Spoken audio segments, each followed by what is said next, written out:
पहाटेची वेळ. आकाशात हलकी गुलाबी छटा आणि जमिनीवर पसरलेलं धुकं.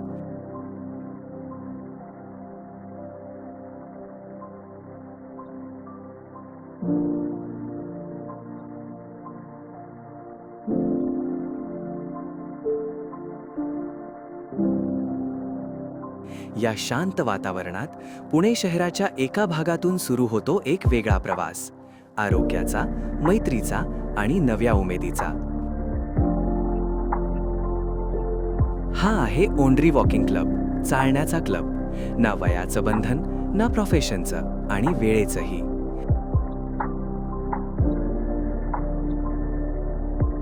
दररोज पहाटे हे सगळेजण एकत्र येतात, चालण्यासाठी, हसण्यासाठी आणि आयुष्याचा आनंद पुन्हा अनुभवण्यासाठी.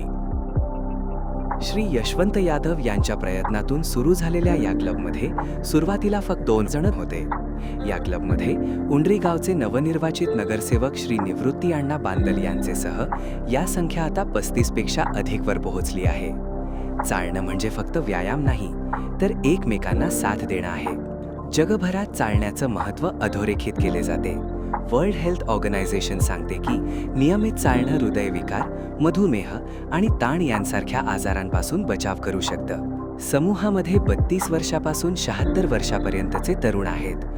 विविध क्षेत्रातील अनुभवाच्या ओझ्याने झुकलेले सेवानिवृत्त तरुण शैक्षणिक, सामाजिक, राजकीय, आर्थिक आणि कौटुंबिक विषयावर आपापले विचार साझा करत असतात.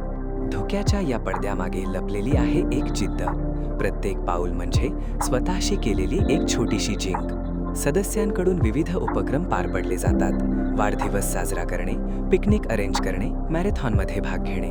चालणं केवळ शरीराला नाही, तर मनालाही बळ देतं. संशोधनानुसार नियमित चालणं स्मरणशक्ती सुधारतं आणि नैराश्य कमी करतं. कानिफनाथचा डोंगर किल्ला सर करताना त्यामध्ये 2 अवलिये असे होते की ज्यांची हृदयाची सर्जरी झालेली आहे. ही शक्ती आहे मैत्रीची. जेव्हा सूर्यकिरण धुकं हटवतात तेव्हा त्यांच्या चेहऱ्यावरचा आनंद अधिक उजळतो. दिवस छान जातो. अशा क्लबमुळे सामाजिक एकटेपणा कमी होतो. अशा संस्था ज्येष्ठांच्या सक्रिय जीवनशैलीला प्रोत्साहन देतात. प्रत्येक पावलात दडलेला आहे आत्मविश्वास. वय हे फक्त आकडा आहे. उत्साह कायम राहतो जर मन तरुण असेल.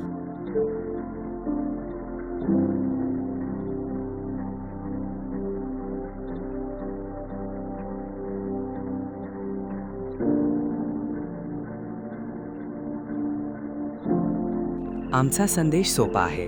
रोज आपल्या सोयीनुसार चालूया, स्वतःसाठी वेळ काढूया. वर्ल्ड हेल्थ ऑर्गनायझेशन दररोज किमान 30 मिनिटं हलक्या ते मध्यम व्यायामाची शिफारस करते. चालणं हा त्यातील सर्वात सोपा आणि सुरक्षित मार्ग आहे. या धोक्यातून बाहेर पडणाऱ्या प्रत्येक पावलात आहे आशा, आरोग्य आणि एकमेकांची साथ.